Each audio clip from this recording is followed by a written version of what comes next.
Okay, guys, so this is Shan, the life coach, and today I wanted to talk to you guys about how I became my own boss, or what it's like to be my own boss, even though I struggle with mental illness. And I believe that this is a really important topic to talk about because there are so many other people out here that can relate to this. I have been engaging in mental health communities and having dialogue with so many amazing people who, like myself, have lost confidence in themselves and have lost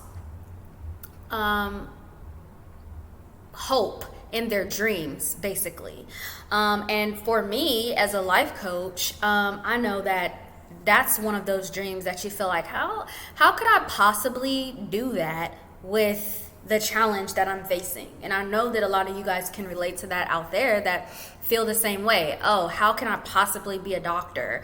And I'm struggling with my own mental health, I have my own mental illness to deal with. How can I possibly finish school or get a degree when I'm struggling with a mental illness? And I've been hearing from so many different people lately about just what it feels like being in that place where they really want their desires out of life. They want to be able to have their dreams come true, but just feeling like, how is that possible for myself? How can I do that if I'm struggling with mental health? Like, how's that possible? And I know the feeling all too well because I've been there myself. And I just wanted to share a little bit of my journey today with you, hopefully to give you some, not only so that you can learn from the things that I've learned, but so that you know for yourself that there just may be a different answer than the one that we've been given and the one that we've been accepting here recently, which is for most of us that it's not possible. Those dreams are dead and gone. I used to think that I could do this, but now that I'm dealing with mental health, mental illness, that's not possible for me anymore. And if I could just have this settling for this smaller version of living life, or a life that we really don't like too much, which probably makes our mental health a lot harder. And then especially being that we have dealt with this pandemic, I think that word is allowed. I think it's allowed because YouTube out here is trying to be Disney these days, but dealing with that recent crisis and all of the negativity around that, and everyone losing family members and becoming anxious themselves, and the crisis that is created at work, people losing jobs and people having to stay at home and be in quarantine. And I feel like it's created a more negative world, to be honest. And that just makes it even harder for you to come out of these beliefs that what you desire out of life is possible for you. So that's part of why I'm making this video today, for those of you that can relate to that, so that hopefully you can take something from this, and hopefully to inspire you to take some action toward the life that you desire to live, because I'm living the life that I desire to live. And I struggled with major depression for at least the last 10 years of my life. And then anxiety, I feel like, is a newer thing that I've been dealing with for maybe 3 or 4 years. I don't know if it's been that long, but basically it's something that I struggle with even more as I became closer and closer to my dreams. I really got anxious about, oh my God, can I really do this? Oh, I don't believe in myself. I'm so anxious about trying new things and putting myself out there. And then especially about trying to hold it all together so that I can have this perfect version of what I thought I wanted for myself. Okay? So One thing that I feel like I dealt with a lot stemming from my depression was low self-esteem. So some of that I already had from childhood, and don't mind my child in the back. Sorry, you had to see her butt, but I already struggled from low self-esteem as a child, and those are some beliefs that I picked up, from generational cycles. Then going into adulthood, I had some abusive relationships that made my self-esteem even lower. Then dealing with depression and being diagnosed with that only just worsened my self-esteem, because I felt like, first of all, who would want to be dealing with someone who has depression? And I know that there's a lot of you out there that can relate to that. And two, how can I feel like confident about myself when I'm dealing with depression? Like, how can I show up as my best self when I feel low about myself and I don't even feel worthy of having my dreams and my desires come to fruition in this lifetime, because I feel so limited and so discouraged about not being able to have the things that I wanted for myself now that I'm dealing with this thing, right? And so I really had to go on a journey, which is that this is part of me explaining this to you guys, to find my self-worth again, despite having mental illness. And that was hard for me. It was very, very hard for me to do. And even today, I'm still working every day to maintain and improve my self-worth. But I know that I would never have gotten to the place that I'm in my life now if I would have never worked on finding my confidence and finding my self-worth again. Because who would be able to have a life where they are working for themselves and have a life where they're able to help other people and feel confident about that if you feel like you can't even help yourself? You know what I'm saying? And if you feel like you're not worth it. And that was a really big struggle for me, because I knew that it was my life purpose at a very young age, probably 24. I think 24 years old, I knew that life coaching was what I was supposed to be doing. I worked really hard to find what I'm here put on this earth to do. But then discovering that that's what I'm here to do, and then having depression rule my life and anxiety keep me from the things that I needed to do in order for me to have that vision come true, I lost my train of thought. I'm so sorry. But I think what I was trying to say was, yes, the struggle with believing that like, how can I be my life purpose when I'm freaking depressed?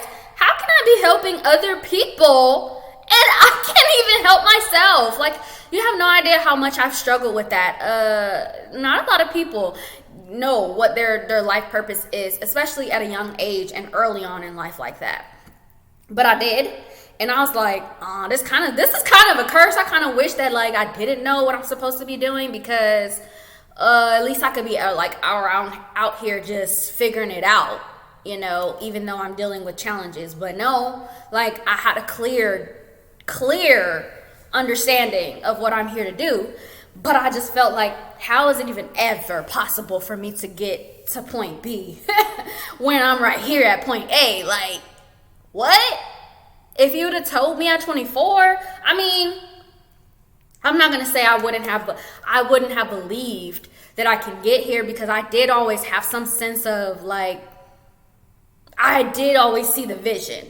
I just didn't know how I was going to go from where I was to where I am now. And it's been quite a journey.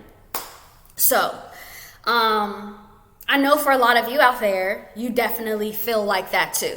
Like, how is it ever possible for me to have this fill in the blank dream here and I'm dealing with mental illness. Like, it's just not possible. It's not possible.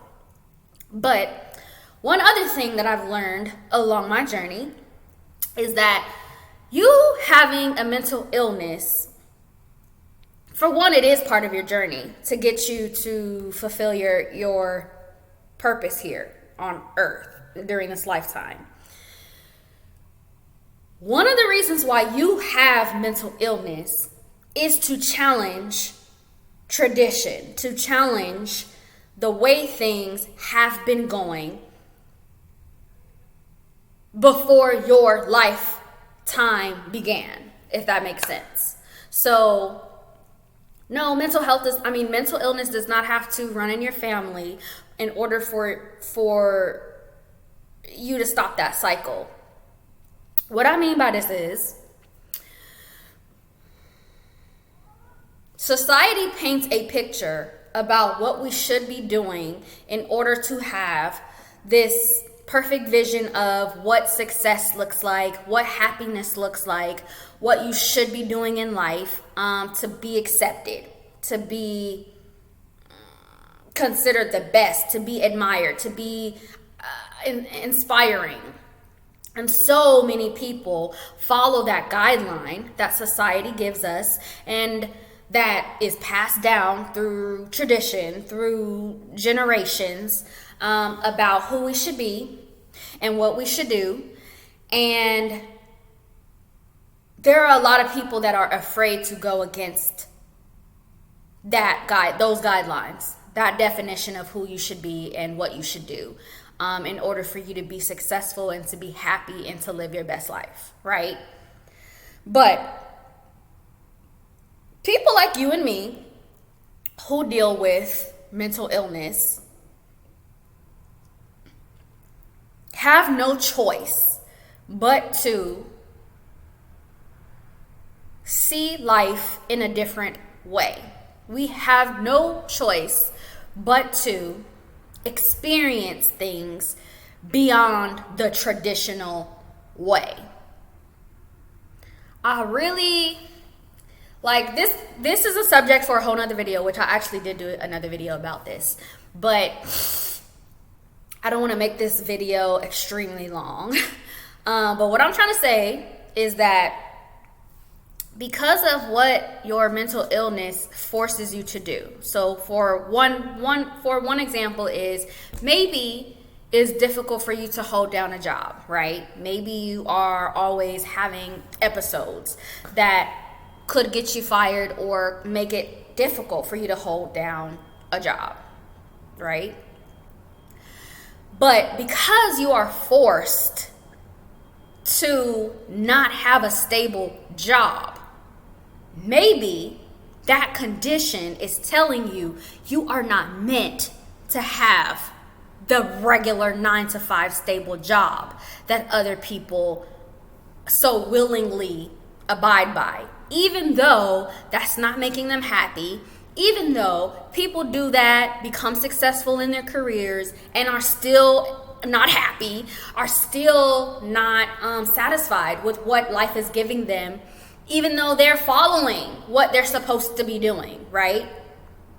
So hopefully that example helped you to paint the picture of what I'm trying to say about what your condition is forcing you to see, consider, or how it's making you think outside of the box, right? When I was younger, maybe like 17, I always loved human behavior, the human mind, and why we think the way we do, and all of that stuff. This is why I'm a life coach. But before I was clear about my life purpose, I was going to school, to college, for to be a therapist. That was like the goal. And I had this vision for myself that I've never wanted to work with a lot of people. I'm not even gonna lie. Like, even when I was 17, I was like, oh, I'm gonna be working in those little private practice offices with like 3 doctors in there with their big ass offices, and that's it. Like, I never wanted to work in like a Fortune 500 company. It's never been desirable for me to work in like a corporate a corporate, what's the word I'm looking for, y'all? A corporate environment. So I've always known that I didn't want to work with a lot of people, but becoming self-employed was something that evolved along my journey as I struggled with my mental health challenges, as I experienced working for other people and like understanding like, this is not it. This might not be where I'm meant to be, if you know what I'm saying. So I'm not sure. I can't say for sure, but I know that if I wasn't dealing with the challenges that came along with being depressed, that I'm not sure that I would have pushed myself that far outside of the box, where I'm probably the first. Let me think. Let me just make sure I'm not like, I think I might be the first self-employed person in my family for generations, maybe. I don't know, maybe generations ago there were, and I might have some family members that I have no idea about that are self-employed. It's possible. But I know, like, my mother's side of the family, my dad's side of the family, like, everyone is workhorses, labor, like, driven. And for everyone, that's been the status quo, if that makes sense. And not to say that no one else in my family deals with mental illness, but I know that there are a lot of people in my family also that like wish that they could do this, that, and the other, and that feel like they're always working 3 jobs, or they just work to live. Is that the saying? Is that the phrase? Work to live, not live to work. They live to work. They live to work instead of working to live. Yes. So that means that the majority of their time they spend just working all these jobs just to pay the bills and to provide for their children or family. But they don't get to enjoy life as much as they want to. And I feel like breaking that in the family came from, one, like the challenges that I've dealt with mental health, that helped me to see like there's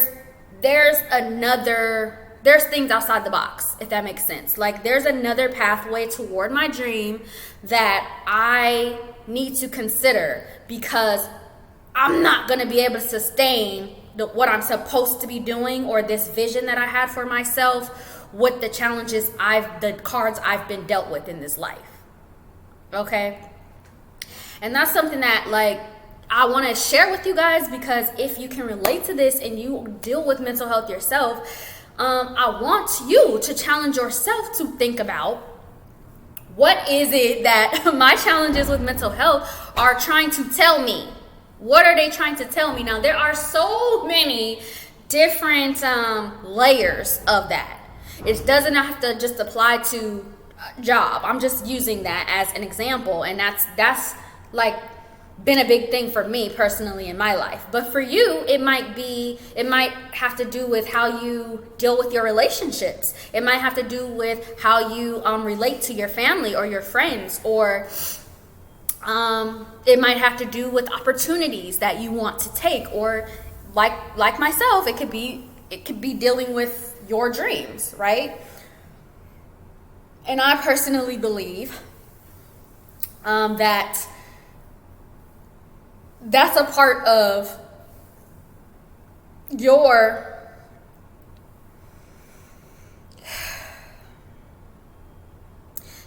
purpose of being here in this lifetime, is for you to take the cards that you've been dealt and think outside the box, think creatively about how to work with those challenges, but still have what you desire out of life, because we all deserve that. And I know for a lot of us that deal with mental illness, we definitely deal with feeling unworthy, deal with low self-esteem, and deal with feeling like having a life of abundance or prosperity or living our wildest dreams or our deepest desires, that we're not worthy of that, or that it's not possible for us, but it is. And now that I have figured out how to make that happen for me, that's what I want to help other people be able to do for themselves, is to understand that you're just as worthy of living out your life's dreams and having the desires of your heart, and living your personal best life as anyone else, despite dealing with mental illness. But you have to be willing to consider that and to do what it takes in order for you to have that for yourself. And for me, a lot of me getting to my dream was more inner work and reprogramming beliefs that I have about myself than it was any other part of getting to my dreams, if that makes sense. So maybe your dreams are to be married. Maybe your dreams are to be a parent and to be, that to be your primary value and focus in life. That's fine. There's nothing wrong with that. But if you have beliefs that tell you that you're not worthy of having that for yourself, then you are going to manifest that for yourself. And that's just going to repeat the cycle of not feeling worthy, of having low self-esteem, of probably even worsening your mental health. What's the word I'm looking for?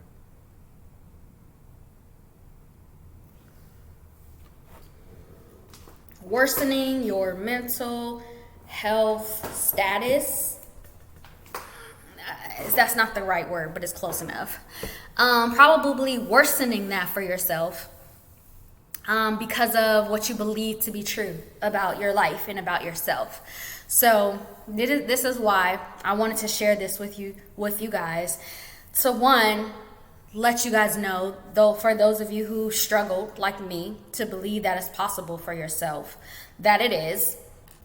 To challenge those of you who struggle with believing in yourself to take an action toward having the life that you really deserve to have, rather than settling for a life that you think is all you're gonna get. And lastly, to encourage you to do what you need to do the inner work, so that you can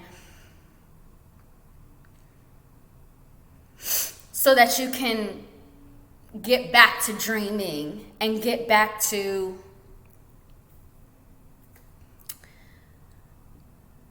the potential and the possibility of you living your best life.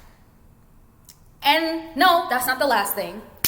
And to help you to have a better life than maybe what you first envisioned for yourself before you started dealing with mental health, or before you had a condition that challenged that vision before. Maybe the actual destination that is meant for you is 10 times better now that you have mental health, mental illness, than it would have been if you've never dealt with the challenges of mental illness in the first place. So that is my sole purpose for this video, to encourage you to take action toward your own best life. And if that's something that you think that you would like to work with me on making happen for yourself, I am here to do that. So you can send me a comment. You can email me. I will put the link in the description box in the video. And we can talk about what that looks like for you and see if it makes sense for us to work together to make your own dream life happen. Don't mind my house. I did just move from another state, so I have no furniture yet, but we're getting there. So, yes, I look forward to working with you if that's something that you feel like is is something you're interested in. But even if we don't work together, I want to hear from you guys. If you've taken action towards believing in your dreams again and towards your best life, I want to hear about it in the comments. So definitely comment. Even if you want to share, because there's so many people out here that feel this way and can relate to you. And if you want to share and put a comment down there about how you can relate and what you're dealing with and what you stopped believing in, let other people know that they're not alone, and that it's so that we know that you're not the only one that's struggling with that, so that we can all build a community and help each other and inspire each other to take action towards our own best lives. So hopefully I'll see you in the comment section. If not, hopefully I'll see you in another video. Definitely hit the like button if you feel like there was something from this video that you benefited from, that was of value to you. Comment, like, share, subscribe, whatever all these YouTube people say, because I'm new to this, but I'm true to this. And I hope to see you soon. Bye.